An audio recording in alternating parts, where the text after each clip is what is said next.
ओम नमः शिवाय। हर हर महादेव। आप सभी को संदीपा दुबे के भक्ति चैनल में बहुत ही स्वागत है। आइए आज हम सावन में प्रदोष की कथा का प्रारंभ करते हैं। इस बार 2026 में सावन मास के दूसरे सोमवार को प्रदोष पूजा का प्रारंभ होगा। आइए हम इस कथा का प्रारंभ करते हैं। बहुत समय पहले की बात है। एक नगर में एक साहूकार रहता था। वह बहुत धनवान था, परंतु उसके जीवन में एक बहुत बड़ा दुख था। उसके कोई भी संतान नहीं थी। साहूकार और उसकी पत्नी भगवान शिव के भक्त थे। दोनों प्रत्येक सोमवार को व्रत रखते और शिव के मंदिर जाकर भगवान भोलेनाथ की पूजा करते।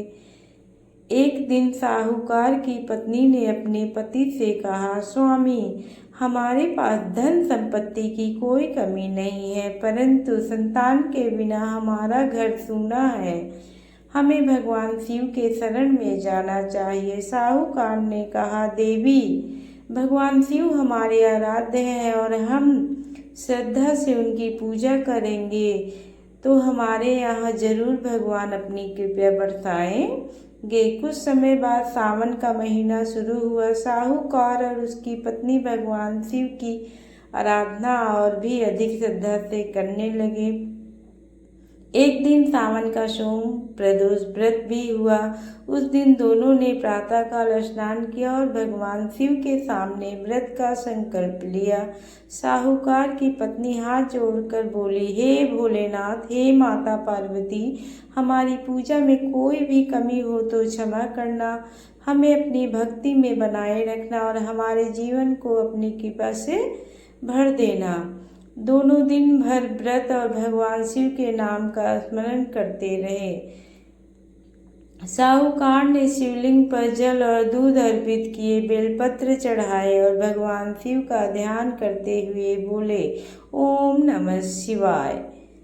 पूजा के बाद दोनों मंदिर में बैठकर शिव जी का स्मरण करते रहे। तभी उन्होंने देखा कि मंदिर के द्वार पर एक वृद्ध साधु खड़े हैं। साहूकार ने साधु को प्रणाम किया और उन्हें अपने घर भोजन के लिए आमंत्रित किया।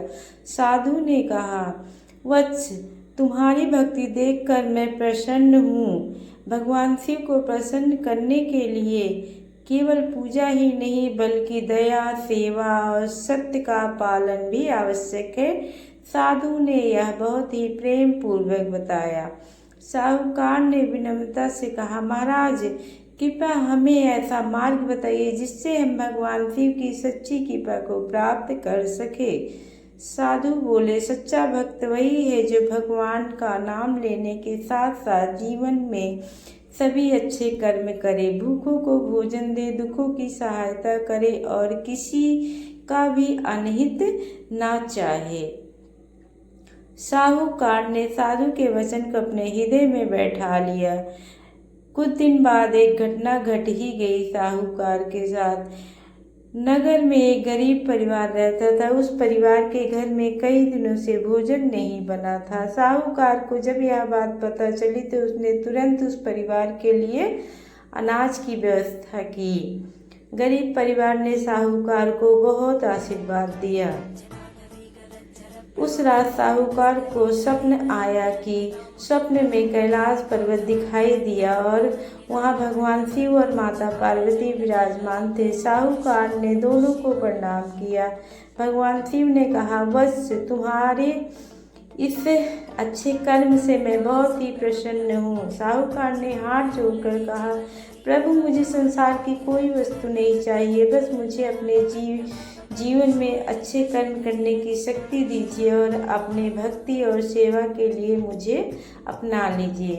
भगवान शिव ने उससे इस बात से समर्थन की और उस पर अपनी दया बरसाई। सुबह साहूकार ने अपने पत्नी को यह बात बताई। दोनों ने भगवान शिव को प्रणाम किया और भगवान की शक्ति का स्मरण किया।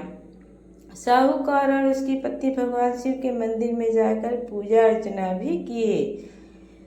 उसकी पत्नी ने कहा, सच कहा स्वामी, भगवान शिव भक्त के मन का भाव देखते हैं। ना कि उनकी धन दौलत और उनसे अर्पित किया गई सारी सामग्री को। धीरे धीरे पूरे नगर में उसकी सेवा और भक्ति की चर्चा होने लगी। साहूकार ने कभी अहंकार नहीं किया। वह हमेशा कहता रहा, जो कुछ मेरे पास है वह भगवान शिव का दिया हुआ ही है। आइए अंत में सभी मिलकर प्रार्थना करते हैं। हे महादेव, हमारे परिवार पर अपनी कृपा बनाए रखें, सभी के दुख दूर करें, अच्छे कर्म करने की आशीर्वाद दें और हमारे मन में भक्ति, दया और प्रेम की भावना बनाए रखें। हे माता पार्वती और भोलेनाथ, सभी भक्तों का कल्याण करिए आप। ओम नमः शिवाय। हर हर महादेव। माता पार्वती की जय और सोम प्रदोष व्रत की जय। सभी प्रेम से बोलिए हर हर महादेव।